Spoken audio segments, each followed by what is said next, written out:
Hello guys, welcome. इस video में बात करेंगे हम रुसील डेकोर के बारे में।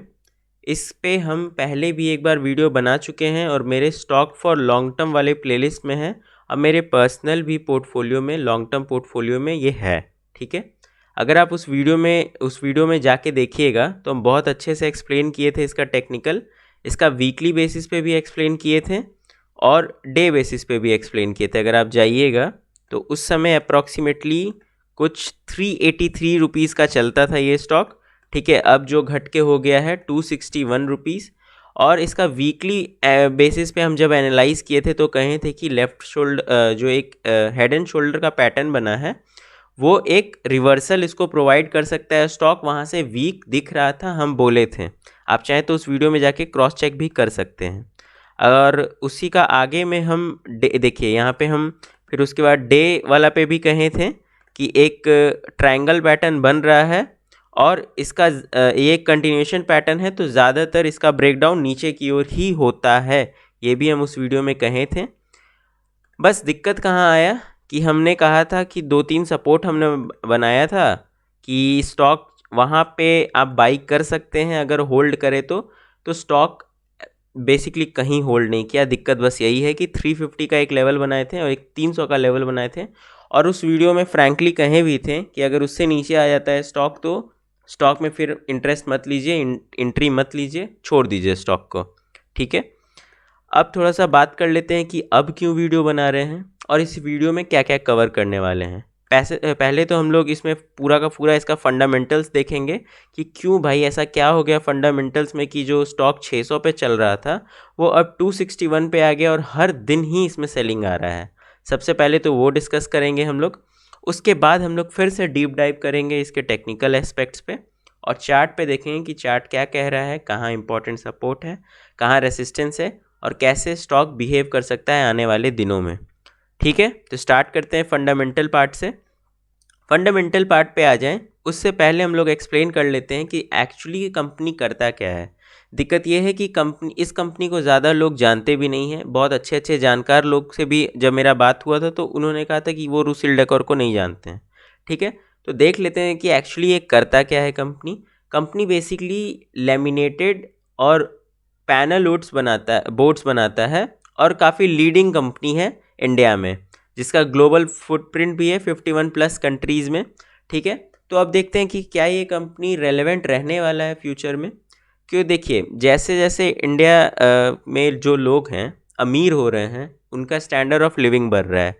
अब स्टैंडर्ड ऑफ लिविंग बढ़ रहा है यानी कि जो जिस घर में भी रहेंगे वो वहाँ पे अपना लेमिनेशन का काम कराएंगे, थोड़ा फ्लोरिंग का काम कराएंगे, अच्छा अच्छा पैनल बोर्ड्स लगवाएंगे, मतलब पैनल बोर्ड्स नहीं लगवाएंगे ऑब्वियसली, पर ओवरऑल लेमिनेशंस पे ध्यान देंगे और थोड़ा सा अच्छा डिज़ाइन का, है ना, अपना घर बनवाएंगे। बहुत लोग का आप देखे ही होंगे, अमीर अमीर लोग का घर, अमीर लोग के अमीर बड़े बड़े शौक। तो उस हिसाब से कंपनी उसी चीज़ को प्रोवाइड करता है। तो आज भी रेलेवेंट है कंपनी और फ्यूचर में भी रेलेवेंट रहने वाला है। ठीक है, पहले तो ये बात कर लिए। अब दूसरा हम लोग बात कर लेते हैं फंडामेंटल वाइज। ठीक है, कि क्या कह रहा है, इसका पीई वगैरह क्या है, ये सब देख लेते हैं। तो आपको ये दिखेगा कि सेक्टर का जो पीई है वो 25.91 आया है और सेक्टर के पीई के हिसाब से जो इसका 12 मंथ का ट्रेलिंग 12 मंथ का पीई आया है वो 6.55 है, जो कि बहुत चीप है। अप्रॉक्सीमेटली 1/4 है। ठीक है, अप्रॉक्सीमेटली। ठीक है, तो ये तो आपको समझ में आया कि वैल्यूएशन चीप है। अब वैल्यूएशन चीप है तो कंपनी बढ़ क्यों नहीं रहा है, क्यों नहीं खरीद रहा है, तो अब उस पर बात कर लेते हैं कि ठीक है वैल्यूएशन तो चीप है लेकिन लोग इंटरेस्टेड नहीं हैं खरीदने में। क्यों इंटरेस्टेड नहीं है? क्योंकि अगर हम लोग इसका फाइनेंशियल्स थोड़ा सा देखेंगे तो आपको सीधा सीधा दिखेगा। अगर हम लोग क्वार्टर पे आ जाएं और नेट प्रॉफिट देखें तो सीधा सीधा दिखेगा कि पिछले 2 क्वार्टर से काफ़ी बड़ा फॉल आया है इसके प्रॉफिट्स में। पिछले 3 क्वार्टर को अगर कंबाइंडली देख लिया जाए उस हिसाब से जो दिसंबर क्वार्टर का रिजल्ट आया है काफ़ी बुरा आया है। ठीक है, इसी वजह से लोग थोड़ा सा उनका मन खराब हो गया इस कंपनी से। कि देखिए दिक्कत क्या होता है ना, कि अगर जो मिड कैप और स्मॉल कैप कंपनीज होती है अगर कंटिन्यूस प्रॉफिट दे रही है, ठीक है, क्वार्टर ऑन क्वार्टर बेसिस पे अच्छा रिजल्ट पोस्ट कर रही है, तब तो स्टॉक एकदम बूस्ट करते चला जाएगा। लेकिन जैसे ही 1-2 क्वार्टर में उनका फॉल आता है, स्मॉल कैप और मिड कैप में खास करके स्टॉक करेक्ट होता ही है और बहुत तगड़ा करेक्ट होता है। क्यों करेक्ट होता है? क्योंकि देखिए, लॉन्ग रन में अगर मान लीजिए कोई मिड कैप या स्मॉल कैप कंपनी है, लॉन्ग रन में 100 में से मैक्स टू मैक्स 10 या 15 ही ऐसे कंपनी होते हैं जो इन्वेस्टर को मल्टी बैगर रिटर्न देती है, वरना बाकी 85 कंपनीज वैसी की वैसी ही रहती है और लॉन्ग रन में पैसा इन्वेस्टर का डुबाती ही है। तो जैसे ही small cap mid cap company में प्रॉफिट नहीं बन रहा है, रेवेन्यू घट रहा है, ये सब अगर फैक्टर आता है ना रिजल्ट्स में, तो डर जाते हैं लोग। दिक्कत बस वहीं आता है। ठीक है, ओवरऑल अब हम लोग देख लेते हैं कि क्या करना है। ठीक है, लोग डरें, लोग एग्जिट करें, अभी तो सस्ता मिल रहा है ना, हो सकता है कि हम लोग को आने वाले दिनों में अच्छा प्रॉफिट हो जाए। देख लेते हैं क्या करना है।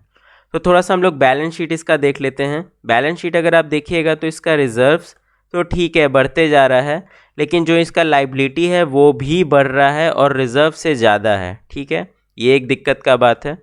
अब हम लोग चलते हैं थोड़ा सा इसका शेयर होल्डिंग पैटर्न पे, तो आपको दिखेगा कि प्रमोटर अपने बिजनेस पे इंटैक्ट है। क्यों? क्योंकि 55.02% का होल्डिंग था पहले उनका, अब उसे एक साल में बढ़ा के 55.03 हो गया। ऑब्वियसली उतना ज़्यादा नहीं बढ़ा है, लेकिन उन्होंने अपना होल्डिंग बढ़ाया है, यानी कि उनको अपने बिजनेस पे भरोसा है।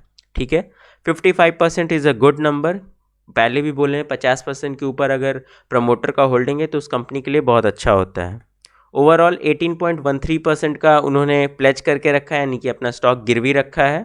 ठीक है, अगर क्वार्टर ऑन क्वार्टर बेसिस पे ये प्लेजिंग भी अपना कम करते तो ये बहुत अच्छा होता। हो सकता है कैश फ्लो का जो फ्री कैश है उतना नहीं होगा, तभी इसी वजह से नहीं कर रहे हैं, कुछ होगा उनका फ्यूचर का प्लान। दिक्कत कहाँ आता है? एफआईआईज में। एफआईआईज अपना हमेशा हर क्वार्टर में अपना होल्डिंग कम करते गया है। बस एक सितंबर क्वार्टर में थोड़ा सा होल्डिंग बढ़ाया था, लेकिन इस क्वार्टर में और कम कर लिया। मतलब पिछले 4 क्वार्टर के हिसाब से इस क्वार्टर में सबसे कम परसेंटेज अपना एफआईआईज रखे हुए हैं। ठीक है, पब्लिक का देख लेते हैं। पब्लिक के पास 43.48% है। तो ओवरऑल तो फाइनेंशियल्स ऑब्वियसली रेवेन्यू तो नहीं घट रहा है। रेवेन्यू तो अभी आप अगर देखिएगा तो 200 करोड़ के आसपास का ही आता है, 210 करोड़ का बेस बना लिया है इन्होंने। रेवेन्यू तो उसी हिसाब से आ रहा है, ग्रोथ नहीं है, लेकिन एक मतलब फ्लैट है थोड़ा सा। लेकिन दिक्कत कहाँ आ रहा है? प्रॉफिट में आ रहा है। प्रॉफिट घट रहा है, रेवेन्यू वहीं का वहीं है, यानी कि प्रॉफिट मार्जिन घट रहा है। प्रॉफिट मार्जिन जिस भी कंपनी में घटता है बहुत दिक्कत का बात होता है। जैसे कि डीमार्ट में भी आप देखे थे, डीमार्ट का जैसे ही प्रॉफिट मार्जिन 1-2 क्वार्टर में घटा, स्टॉक उतना अच्छा होने के बाद भी, मल्टी बैगर रिटर्न होने के बाद, देने के बाद भी गिरा था और अच्छा खासा गिरा है। ठीक है, अब चलते हैं थोड़ा सा हम लोग इसके टेक्निकल पार्ट पे। टेक्निकल पार्ट पे आ जाएं। सबसे पहले वीकली एनालिसिस कर लेते हैं। वीकली अगर एनालिसिस कोई करेगा तो उसको दिखेगा कि जो स्टॉक है हमारा 2000, इसको थोड़ा सा छोटा कर लेते हैं ताकि सारा कुछ आ जाए एक ही स्क्रीन पे। तो उसको दिखेगा कि जो स्टॉक है हमारा एक ट्रेंड लाइन का मदद लेके अपना हायर हाई हायर लो बनाते जा रहा था और यहाँ पे जैसे ही टूटा, बहुत देर तक यहाँ कंसोलिडेशन भी हुआ और अब एक शार्प फॉल आ रहा है। ठीक है, अब मेन सपोर्ट और रेसिस्टेंस तो वीकली के हिसाब से ये था कि एक 320 के आसपास का था। इसको अगर हम लोग ऐसे लगा देंगे तो एक है हमारा 229 के पास, जहाँ से इस बार रिवर्स कर रहा है, और उसके नीचे भी 170 है और एक है 82। इसको हटा लेते हैं। एक है हमारा, एक लेवल रहेगा, छोड़िए इतना नीचे का लेवल नहीं देखते हैं। ठीक है, तो स्टॉक अभी फ़िलहाल 261 का चल रहा है। अब थोड़ा सा हम लोग डेली चार्ट पे आ जाते हैं। डेली चार्ट पे भी आएंगे और जस्ट सिर्फ दिसंबर से ही देखेंगे कि दिसंबर से स्टॉक क्या कर रहा है। तो आपको दिखेगा कि दिसंबर से भी अप्रॉक्सीमेटली 50% का फॉल है और ये बहुत बड़ा नंबर है। जस्ट 3 महीने में 50% का फॉल आना एक बहुत बड़ा नंबर है। और अभी तो इसका रिज़ल्ट आना बाकी ही है।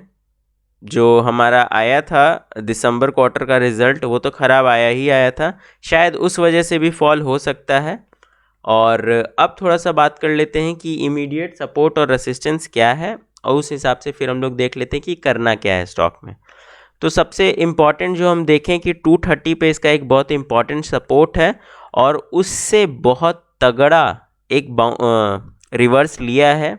कुछ अप्रॉक्सीमेटली 11.55% का ग्रोथ था पिछले ट्रेडिंग सेशन में, और वॉल्यूम भी काफ़ी तगड़ा है। ठीक है, वॉल्यूम तो एक्सप्लेन कर देता है हमारा ब्लॉक डील ही। अगर आप ब्लॉक डील में आइएगा, ब्लॉक डील या बल्क डील था शायद, हाँ बल्क डील था। बल्क डील में आएगा तो आपको दिखेगा कि 31 मार्च 2023 को एक अच्छा खासा परचेस किया गया है। ठीक है, इस वजह से भी हो सकता है इतना अच्छा वॉल्यूम। ठीक है, बाकी हम लोग अब चलते हैं टेक्निकल्स पे। तो सबसे इमीडिएट रेसिस्टेंस होने वाला है 317, और ये ट्रेंड लाइन पे जब भी आया है स्टॉक पिछले 3 महीने में, हायर हाई फिर नहीं लोअर हाई लोअर लो का पैटर्न बनाते गया है, और बार बार इस ट्रेंड लाइन से रेसिस्टेंस फेस करते गया है। तो अच्छा मूव अगर आएगा भी तो इस ट्रेंड लाइन जैसे ही ब्रेक करेगा तभी आएगा, और ये जो हमारा ऊपर का रेसिस्टेंस है 320 का, जब वो ब्रेक करेगा तो ही आएगा। लॉन्ग रन में कैसे अच्छा आ सकता है, तो जो ये हमारा आने वाला है फाइनेंशियल रिजल्ट जून में, वो अगर अच्छा पोस्ट होगा और पिछले 2 3 4 5 क्वार्टर से ज़्यादा अच्छा रहेगा तो एक मूव हम लोग एक्सपेक्ट कर सकते हैं। बाकी स्टॉक लेना है नहीं लेना है आप उसको खुद से डिसाइड करिए, क्योंकि इस स्टॉक पे हम नहीं बोल सकते हैं। ये इकलौता ऐसा स्टॉक है मेरे लॉन्ग टर्म पोर्टफोलियो में जो कि 30% से नीचे है, और अभी भी हम उसको होल्ड करके रखे हुए हैं। तो आप जैसा आपका कन्विक्शन लगे उस हिसाब से करिए। बाकी सारा कुछ इस में हम एक्सप्लेन कर दिए हैं। आई होप कि आपको ये वीडियो पसंद आया होगा। वीडियो पसंद आया होगा तो लाइक करिए, चैनल को सब्सक्राइब करिए, और हमारा आप चाहें तो फ्री व्हाट्सएप ग्रुप में भी ज्वाइन हो सकते हैं, जहाँ पे हम लोग जो रेगुलर बेसिस पे स्विंग ट्रेड चल रहा होता है उसका रियल टाइम हम लोग एनालिसिस अपडेट ये सब देते रहते हैं, और थोड़ा सा ऑप्शंस रिलेटेड भी वहाँ पे बात होता है। तो आप चाहें तो उसको ज्वाइन कर सकते हैं। Link is in the description. Thank you, bye bye.